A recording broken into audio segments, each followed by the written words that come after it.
Ray Dalio says it took more than great returns to turn Bridgewater Associates into the world's largest hedge fund.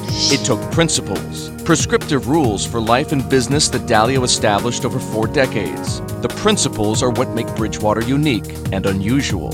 Now, Dalio has published them in a book along with his life story. I sat down with Ray Dalio at Bridgewater's campus in Westport, Connecticut.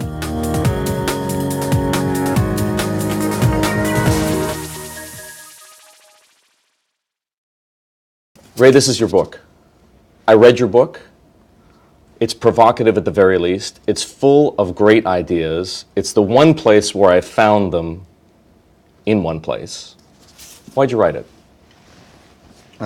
Because these principles, everything that I learned, is in the book. I'm at a stage in my life in which I'm transitioning from what I'll call the second stage of my life, which is when one tries to be successful and others are dependent on oneself, to the third stage in life, in which the greatest joy that I can have is to watch other people be successful.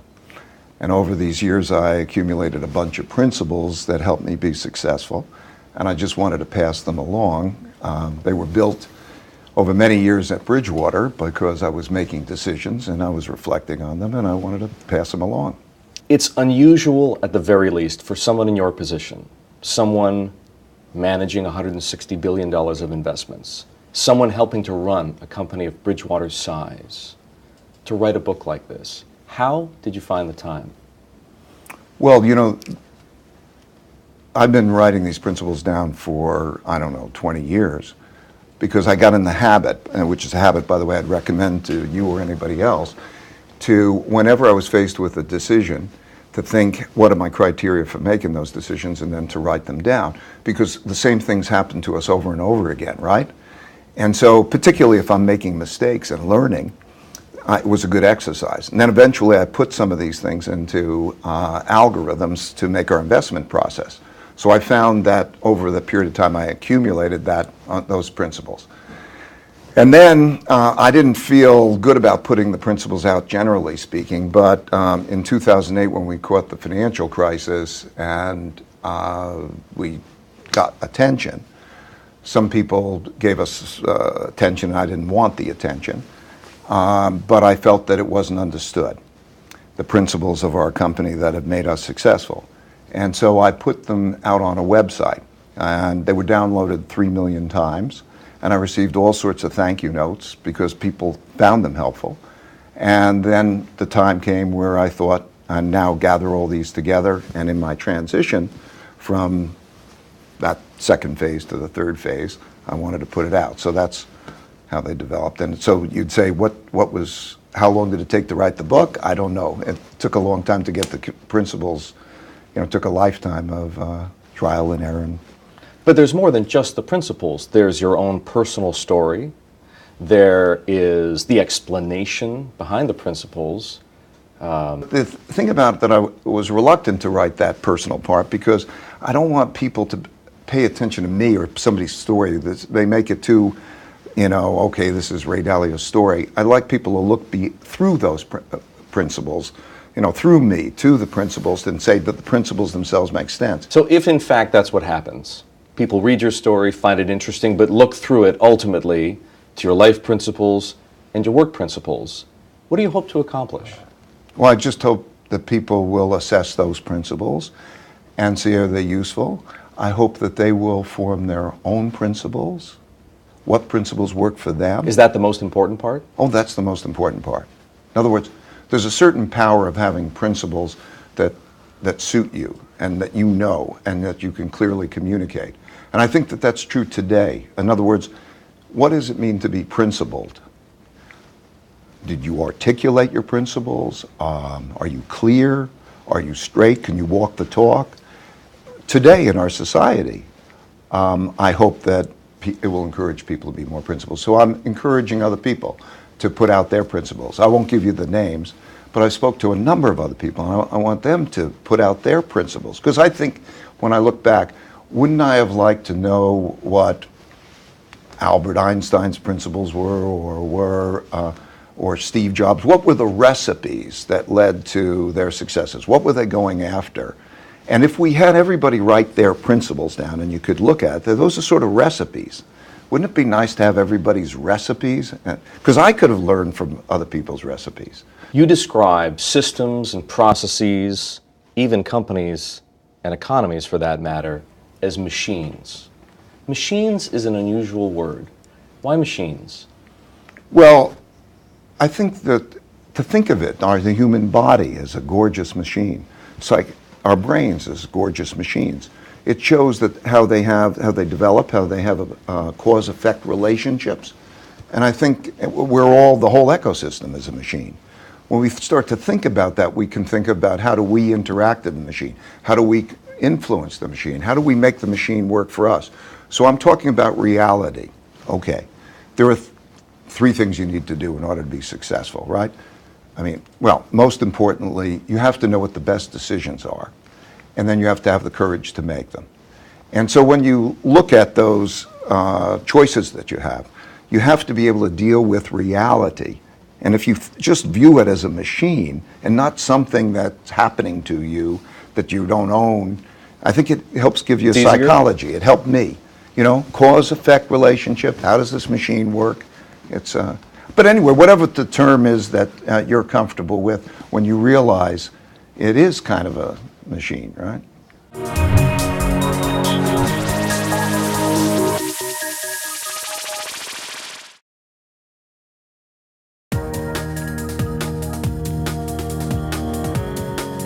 Bridgewater Associates was a consulting firm when Ray Dalio founded it in his two-bedroom New York City apartment. Today, the hedge fund has more than 1,500 employees worldwide and some $160 billion in assets. You've been working at this since 1975. It's a long time. How close would you say Bridgewater is to being, if you will, the perfect machine? I don't know. Perfect is, there's so many years, there's so many development. It's a tough question to answer. I think, I don't know, halfway there, or I don't know how to answer the question. Well, let's think about it in a different way. Mm-hmm. What's left to do? What's left to improve? How could it be better? It's like DNA. We individually, our responsibility is we're vessels for our DNA, but the DNA continues.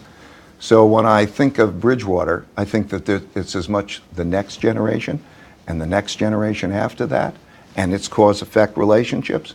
And so I think that it's a multi. I'm not sure exactly. But we're just coming, if you will, toward the end of the first generation. Is that where we are in Bridgewater's lifespan? Yeah.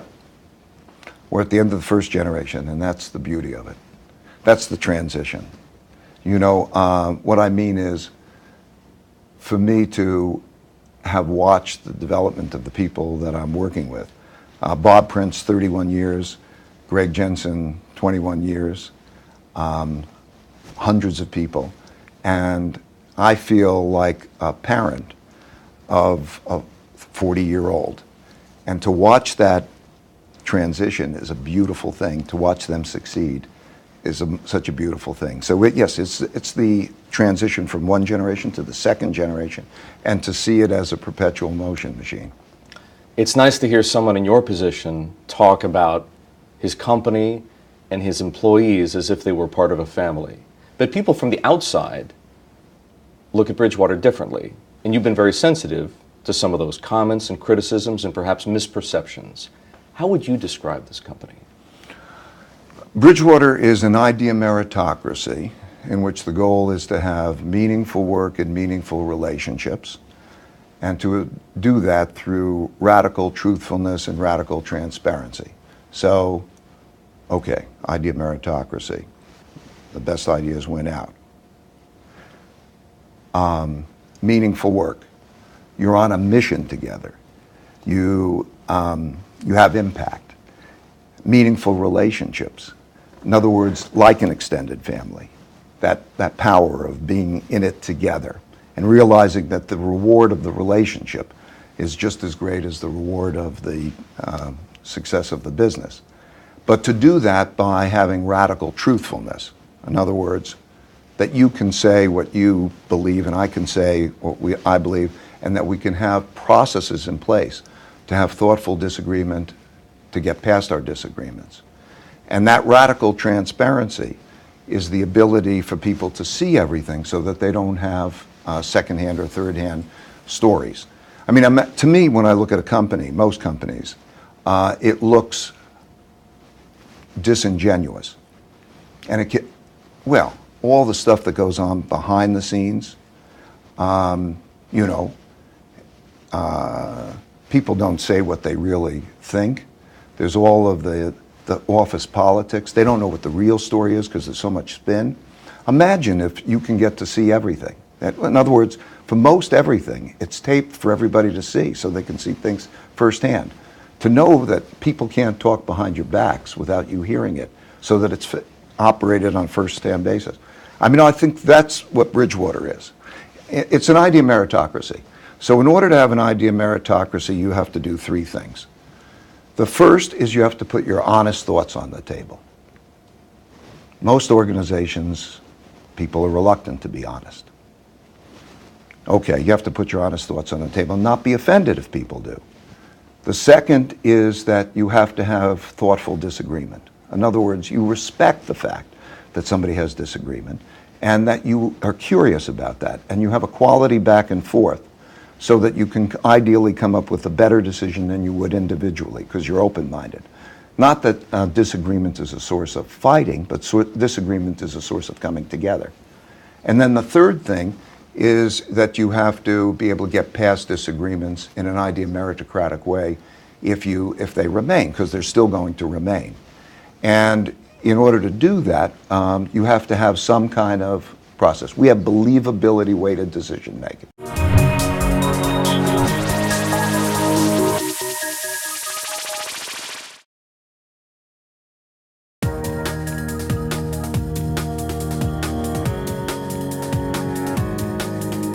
There's a lot about Bridgewater you won't find at other hedge funds.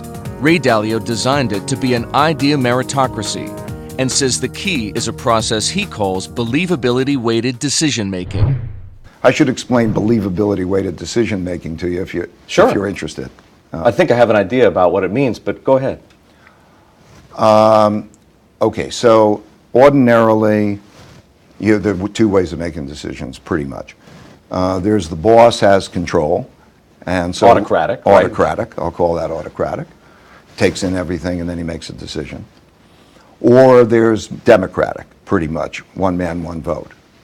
But really, the best decision making is believability-weighted decision making. And if you think about it first conceptually, you would say, if you're going to make a decision of what you have a medical condition, and how are you going to get that? You're going to think, who are the best doctors? Consult the experts, right? Consult the experts, but this one knows more and that one knows less, and how do you do it? And then you have this triangulation, and then you make that. That's kind of the idea of believability decision making. We have ways of assigning believability that we all agree are fair, that we each assess each other, and we get certain amount of believability points. So now imagine that you had your believability on a subject matter. Maybe it's investing, maybe it's accounting, whatever the subject is, that you have a certain amount of believability weighted points and you're together. Well, those believability weighted points, when you say, okay, what should I make as a decision? Now I'm responsible for something, but I ask everybody else, and I take a believability weighted vote. I can have a believability weighted vote. When I have that believability weighted vote, I really do believe that it's going to be a better decision than I would individually make. That's believability weighted decision making. And it's fantastic when you have independent thinkers. In order to be successful in the markets or as an entrepreneur, one has to be an independent thinker that makes decisions better than the consensus decisions. It's fair. In the markets, the consensus is built into the price. It's beta. Yeah. So now you have to bet against the consensus to make money. Therefore, you have to be an independent thinker. The best dynamic is to have a bunch of independent thinkers. Now you've got a bunch of independent thinkers. How are they going to have thoughtful disagreement and get past those disagreements? How we have done that is the key to our success, and it's outlined in the book. Even management gurus who would applaud many of the principles and many of the practices that you advocate and that you explain articulately would also say that the whole construct is kind of utopian, if you will. Has it felt to you in the process of building Bridgewater and all of these things that make it what it is, has it felt anything like a social experiment, or has it felt different? It's eminently practical, right? If it's otherwise, the results show it, right? It's the reason for the success that I've had or the Bridgewater's had, right? I mean, we got 40 years of looking at this thing. So this is not utopian, this is realistic, right? But I would like, that's why I wrote the book. People can read the bits and pieces. You read them one by one, and you could say, does that piece make sense? Isn't it sensible to have an idea meritocracy where the best ideas win out? Okay, now, what are the rules of the game to achieve that? That's what it's all Isn't that about. better? Well, if you want to get to the idea of meritocracy, you've got to have a way of getting there. Right. If you want to get to the best answer, it's not going to be in your head. I think one of the greatest tragedies of mankind is that people stubbornly have wrong opinions in their head that they could easily stress test and get to better opinions collectively if they could be forthright with each other and go through the processes I outline in the book. And the reason, and they have to have humility. I learned the fear of being wrong. I'm fearful of being wrong. And it's because of that that I need those independent decision makers. So I think it's a very practical, it's not utopian, it's practical. Much of the book and much of what you describe now is an implicit and occasionally explicit critique of traditional management and traditional leadership. Tell me what's wrong with the way most companies are run. It's dishonest. It's dysfunctional. I mean, dishonest meaning you don't know what that guy's really thinking. It all goes on behind the doors. And everybody's doing their politics. Okay? So that's not an environment that encourages the ownership, the straightforwardness. Dysfunctional? When people don't know what other people are really thinking?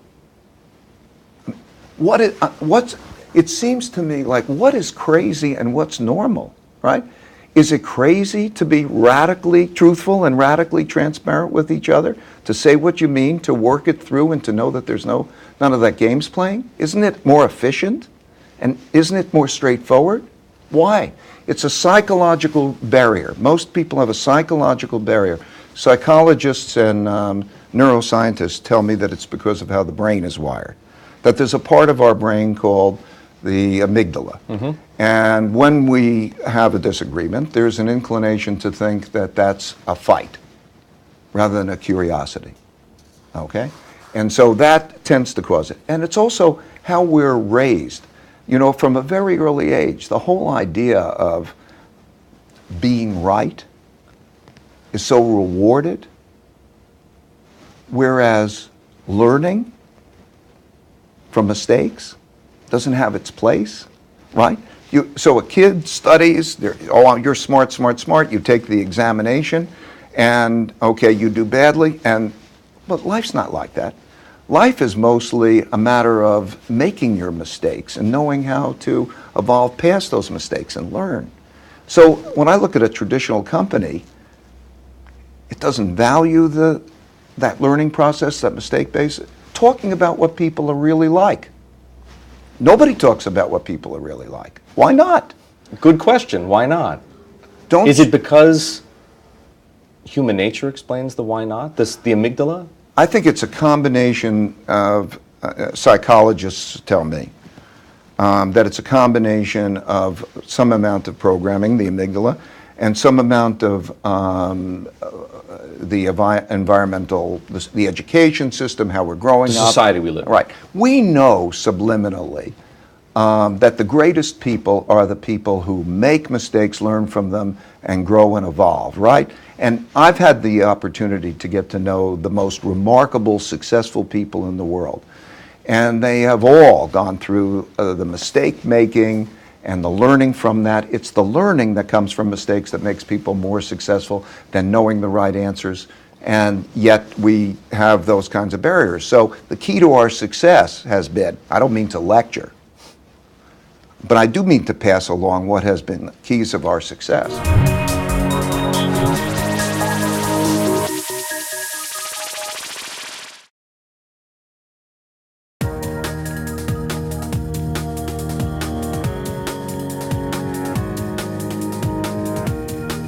Ray Dalio says all great leaders make mistakes. What sets them apart is how they learn from those mistakes. Dalio wishes they'd all write those lessons down. Principles is his way of sharing the ones he learned while building Bridgewater. So who's on your list of good leaders then? Bill Gates is a great, Elon Musk, there are shapers, Jack Dorsey, Reed Hastings, in some of the business community, in the philanthropic. Somebody I admire enormous is Mohammed Yunus, microfinance, and has found really the inventor of social enterprise, and he knows how to make essentially businesses out of philanthropy. In other words, to make them self-sustaining. Fantastic. Jeffrey Canada, Harlem Children's Zone. In other words, a vision. These are visionaries who are shapers. They're just, and those are contemporary. Those are. It's very difficult in government. Well, you spent a lot of time with Mario Draghi. Would you put him on that list? Oh, I'd put Mario Draghi on that list. I would say Ben Bernanke is a hero. Okay.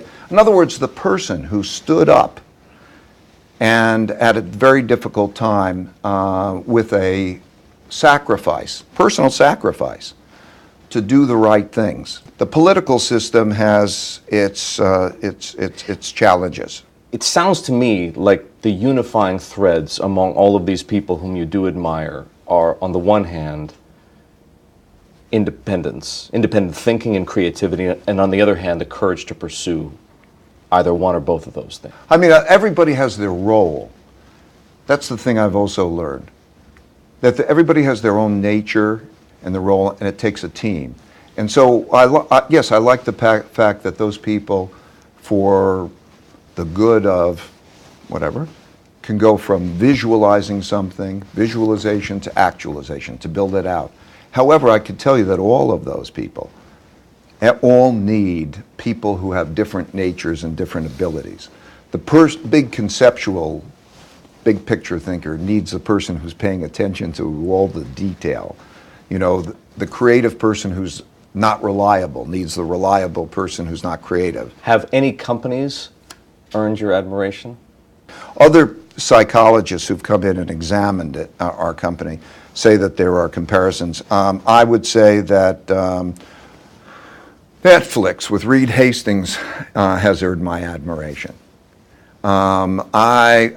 Jack Dorsey and Twitter, in terms of that radical transparency and the idea of meritocracy, has earned my admiration. So there are some, but I'm not an expert on it. You were, Ray, among the first people to computerize, if you will, systematize, computerize the investment process, right? To turn your ideas, your principles, into algorithms and put them to work in financial markets. I don't know of anybody who has tried to computerize the management process the way that you have. Why do you think it is that Ray Dalio, in that respect, is out there on his own? I think it's going to happen. I think I learned at a very, many years ago, that almost anything that I think, I can computerize the criteria for making decisions. By the way, that would be one of the greatest gifts I can give people, is the understanding of when you're thinking, I'm making a decision. Now slow up and think, what are the criteria? Write those criteria down. You can put those criteria into equations, because the brain is 89 billion neurons, which are little computers, and then it gets input from the outside. Well, that, what your brain is doing, can in many ways be done better by the computer if you go through that exercise. So I learned that almost any decision making could be computerized. So now, whenever I'm dealing with people, I realized that that could be put into algorithms. Okay, now imagine the power of that. Just like in the investment. Because it knows all of that information. It knows what all those people are like. It knows what's happening. And when it has all that power of all of that information, and it has those types of criteria, it can bring to you all of that. And it makes that decision in the same way our investment can be making decisions. So right now, it's working like a GPS works in parallel. And I think that's, by the way, the best. When you have the computer making the decision like a GPS makes a decision, and you're making a decision in parallel, those two things line up and you make better decisions. And all companies eventually will do this kind of thing. Yeah. And people too? Yeah. I think that you're not far from being able to go to your smartphone, and just like you call in Google and you say, what am I, what's the facts? And you get your facts like this, that you'll be able to call in and get your advice. Idea meritocratic decision making by experts. You see, two things are coming together at the same time, and that is radical transparency and algorithmic decision making. Okay, radical transparency means that almost anybody can know almost everything about you, maybe more than your wife knows about you, because you're leaving this data, these fingerprints all over the place. So the data on you gives you a profile so that the computer knows you, okay? You take that data and you put it together with algorithms, and those algorithms are going to say, how do I deal with him in a way that's better, more tailored to you than the human could? That's where we are, right? Is the outcome inevitably good? Because if you think about it, the outcome of a system like that, particularly put to bad use, could be frightening. Well, it's like most things. It has good and bad sides to it, but I think that, we found it miraculous because you certainly can make better decisions. You can make those decisions idea meritocratically if everybody's involved in making those algorithms. In other words, like I wrote the principles in the book, you could write an algorithm. And since everybody agrees on the algorithm, they agree on the decision-making criteria. So you think it has applicability. Right now, the machine you've built works for a 1,500-person, privately owned company. How applicable is it to other organizations? Is it applicable to other companies? Maybe not in its exact form, but something similar to it. Larger companies? Is it applicable to governments? Let's first make clear what the it is. I think it's the broad category of, do you have an idea meritocracy? If that's the it that you're talking about. Well, there are two its. Okay. Idea meritocracy on the one hand, and a systematic way of supporting it on the other. Yeah. First of all, you have to want the first. I mean, as an ideal, everyone should be able to embrace, right, an idea meritocracy. But in order to... So it's the second part, really, that's the bigger question. It's the first part that's the bigger question. And the reason it's the first part... Well, that's the more existential question. Yeah, can you be honest with each other? Can you accept reality? And can you find it? Well, let's make the assumption that you can. Okay. So, but I did first want the idea meritocracy because we're going to have partnerships and how am I going to behave with each other and all that. And it was the need for that that led to the development of tools and this other stuff. So I think that you first have to have the need for the idea meritocracy. And if you have that need, then you will find your way. I get it. It has to be an evolutionary organic process. You can't drop it in. It's not a piece of software you can download. Well, you can do this at quicker. We can drop in. We're about to take algorithms that we have and tools, and we're going to give them to others. We want to. We want. We To would. whom? Well, we're figuring out how to make that fit in a number of other companies to just pass it along. I'd love these tools to be able to be used by anybody who cares to use the tools. You've intrigued me. Are we talking about big companies? Or are we talking about... Big companies, oh yeah, who are eager to use it. I don't want to mention their names, but big companies that are eager to use those tools. Eager to use those tools and eager to have an idea meritocracy. Give us a sense. It's a little difficult to talk about it in abstract terms. Are we talking about a GE kind of a company? We're talking about Silicon Valley type companies. Really? Yeah. Big Silicon Valley. Big Silicon Valley companies, but a bit beyond Silicon Valley. But particularly though in Silicon Valley, there is more of that notion that there's a power in crowdsourcing decision making, and that it is idea meritocratic. So there is a desire really to have those things, and then to use tools, because we've developed so many, to pass them along. There's a lot of that kind of desire. Traditional organizations are more challenged by that, but I'm still seeing it in other traditional organizations. I won't drop specific companies because it wouldn't be fair to them. But in many traditional organizations, you're seeing them become less traditional, and you certainly are seeing them use tools and data to understand their people and to help those people work together. Now the question is, do they do that radically transparently and radically honestly? Now, is this going to be a business for Bridgewater, or is this something that you're doing altruistically? It won't be a business for Bridgewater. I don't know what we're going to do. We haven't figured out exactly how we're going to do it, but we'll get those things out there somehow. That's where it is, really. And how far away are we from seeing the first evidence of that effort? You know, probably 18 months, 2 years, something like that. Pretty close.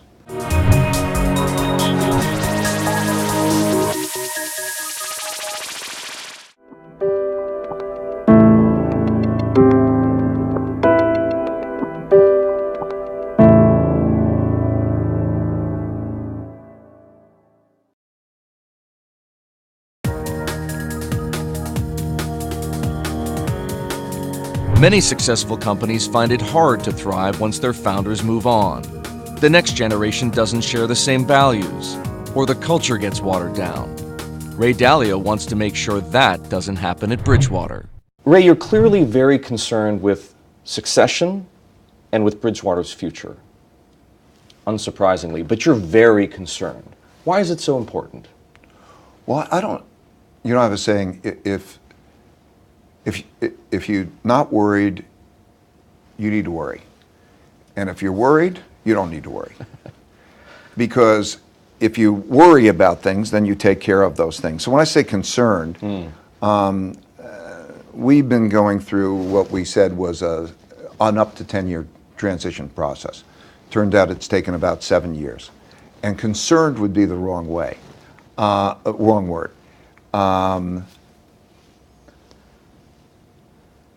What I am is like, as I say, going from one generation to another. So if you have a 40-year-old who I've worked with, all these people for so many years, and that, you know, that's it. It's now theirs. It's been a trial and error process. Like most learning. Why has it been difficult? You knew it would take time. You figured it would take as long as 10 years, but it's been challenging. Well, because we knew that was going to be challenging. And I mean, it would be so naive not to think it would be challenging. When any founder or, you know, founder-owner makes a transition to the next generation, it's like almost doing anything that you never done before. And you think about so many organizations, anybody would tell you organizationally, when you're making that kind of a transition, of course it's going to be a new experience. I mean, it's of everything I do. Everything I do, which is a new experience, is going to be challenging. It's going to have problems, it's going to have mistakes. It's this 5-step process that I sort of described in the book. Are you there yet? Or are you at the point where there. Bridgewater can function without Ray Dalio? Absolutely. Absolutely. This is, and we know we're there now. because of what we've gone through. I mean, when I say no, nobody's 100% sure of anything. Right. Yeah, I couldn't tell you whether we would function with Ray Dalio, but we're at a stage where I've never been more confident that we're in great shape. And let me be clear, I'm not leaving the investment part of the thing. You'll remain a co-CIO. I'm going to remain a co. I love investments. I love economics. That's my game. My objective is to not ever be needed, to watch others be successful without me, and we are there. I get to play my game, but I don't want to be needed, and I'm not needed. You thought you were there before, though. How do you know that you have the right leadership in place? You've got two co-CEOs in Eileen Murray and David McCormick. You've got two fellow co-CIOs with Greg Jensen and Bob Prince. How will you know that that's the right mixture? And what if one of those people? What happens if one of those people leaves? Well, that's the beauty of it. I mean, you just rattled off the co's. Okay, so there's a co-CEOs, there are co-CIOs. There's always backup, and there's that kind of duplication. There's a board that's overlooking at it. Many of the things that weren't in place when we started this journey. So I would say if you compare us with almost any company, and you say, do you have co-CEOs? Do you have co-CIOs? Do you have a team, a large team, who's worked together for a long time? It's probabilities. So we've evolved. I think all organizations go through this, particularly when you have a founder-owned company, and it's important to work out that way. The founder's still going to be around. He's still going to be managing the portfolios. That's right, but it's like a father with. I don't know. Maybe that's a bad analogy, but it's like a father with the kids, and the next generation. Except the kids are 40 years old. So I'm happy to be a mentor, but my greatest success is when others don't need me. That's the idea of the book. Everything that I know about life and work is in that book.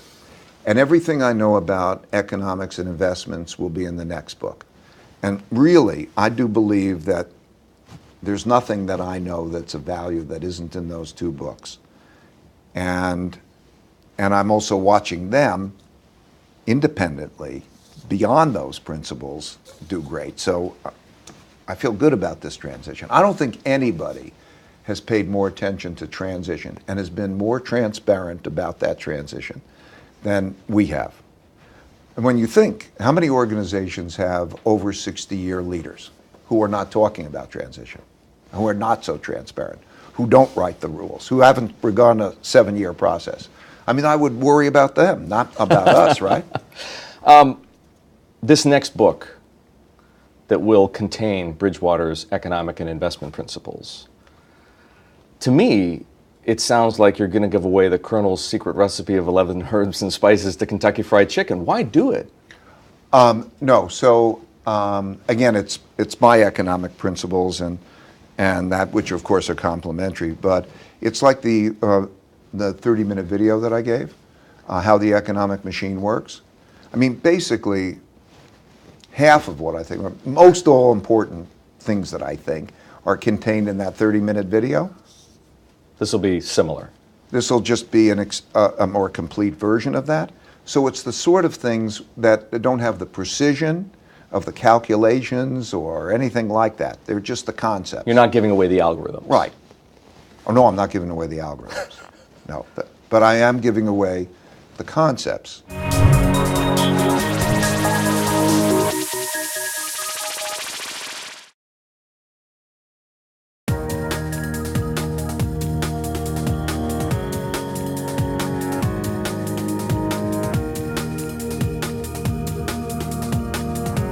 Bridgewater was one of the few hedge funds that made money during the financial crisis. That turned founder Ray Dalio into something of a guru. Policymakers around the world came knocking, seeking his advice. You talk in the book about your dialogue with Mario Draghi, and you talk about the pleasure you took advising other public officials. Is that something you want to do more of? Yeah, as long as they find it helpful, I find it helpful. I want to, yeah. How good or bad a job are those public officials collectively doing right now managing the world economy? Well, by and large, there's fiscal policy, there's monetary policy, and that's what they're doing.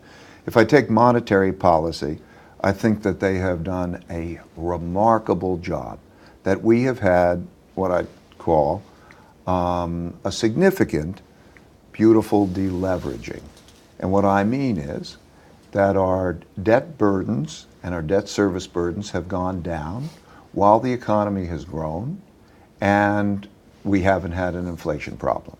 And they did that by understanding the mechanics and the engineering, and I really do think to some extent I was able to be of some help in terms of that exercise, but I think they've done a beautiful job.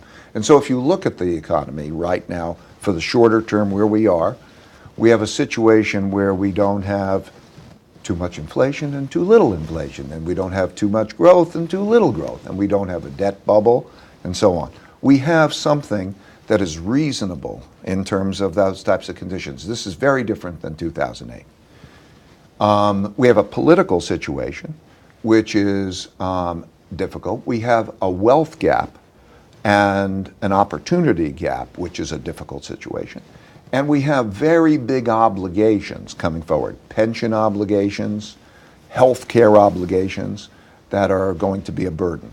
That's going to be a gradual problem. But the way that those those who are running monetary policies have handled that well. By and large, fiscal policy I think reasonably well. It's a very much more politicized area. So that's a much more favorable characterization than a lot of people would give fiscal policy. Most people would give fiscal policy 2 thumbs down. Yeah. You hear a hesitancy in terms of my giving it compliments relative to the other, but I think that the political environment itself is such a difficult environment, and so politics itself is dysfunctional. And I mean, we have to talk about how to deal with idea of meritocratic, thoughtful decision making. That's a different question. But nonetheless, if you take the individuals and you put them in their jobs, and you're asking how do they do in those jobs, all things considered, and all that's the problem. Those are things that we have to consider, that they have done in fiscal policy. I think we have. I think the political system is a very challenging situation. If you were advising the president, what would you tell him to do, or what would you suggest that he do? The most important thing is to make sure that we understand what the country's principles are that bind us together rather than those that divide us. To have idea meritocratic decision making, to try to come up with the best collective decisions, to bring the country together in an idea meritocratic way. I think the period that we're in reminds me very much of 1937, if I was to pick an analogous period of time, because at that time, it was after the financial crisis. We had 29 to 32, which is the equivalent of our 2008, 2009. They printed a lot of money, asset prices went up, interest rates went to zero, and we had a large wealth gap which created populism, analogous. The central bank begins to tighten monetary policy. And then we had a populism, and we had a fall in the stock market, and we had conflict. So we are once again at that precipice? Well, we have we cannot have a tightening of monetary policy that's material. We have a very large wealth gap, a very large gap that the top 0.2% of the population's wealth equals the bottom 90% of the population's wealth. And it's not just wealth, there's a polarity. And this is a time where we have both of those things. You can't have an economic downturn because socially and politically we could not stand an economic downturn, right? We will be at each other's throats. It's a threat to our system, right? So it's in many ways analogous, that those tensions, that conflict, I think it's in many ways analogous. So That's fearful to me. So when you ask what I would recommend the President of the United States to do, is to try to deal with conflict well, to bring people together, to not make one side in a battle with the other side, and to try to have idea meritocratic ways to get at the best decisions. That's what I would recommend the President do. You write in your book, only people can discover things and then program computers to do them. Today, when people think about inequality, they worry about the risk that they'll be replaced by machines. Will your statement always be true? Will humans always have an edge over computers? Or will computers replace us? The notion of intuitions, imagination, the same type of creativity comes from millions of years of programming that is in the brain. Genetic programming. Genetic programming, okay? We have a lot of genetic programming that are those intuitions. I think that for the foreseeable future, for a very, very long time, those elements will not be able to be achieved in the same way as the computer is. And so the best thing is when the computer and man, imaginative people, are working together. But we're coming into an era in which basically you can either code, in other words, take your imaginations and encode them, which is the new language. Have your kids learn coding, because if not, they will not know. It's equivalent of not knowing how to read and write. They will need to express themselves that way. And when you have that and working with the computer, that's the ultimate power, and I think that that's where we're headed. And if you don't have it, you get replaced by a computer? It's either you're doing the programming or you're getting replaced by a computer, for the most part, for a lot. People worry about that. Do you worry about it? I do worry about it, but I worry. There's an economic component. This split is a big thing. I just did a study for examining the bottom 60% of the economy. So this is the majority of Americans. And if you look at the conditions of the majority of Americans, the bottom 60%, it is a very bleak picture. Averages don't convey it, and unless you're in the middle of it, you don't see it. And that is intolerable. That's going to be a problem. Now, how you deal with it that's a complicated question, because in many cases, evolution and productivity is connected to this wealth disparity. It's producing the wealth disparity, and it's producing those things. So it's going to become increasingly challenging to figure out what do you do about it. That's a whole big topic.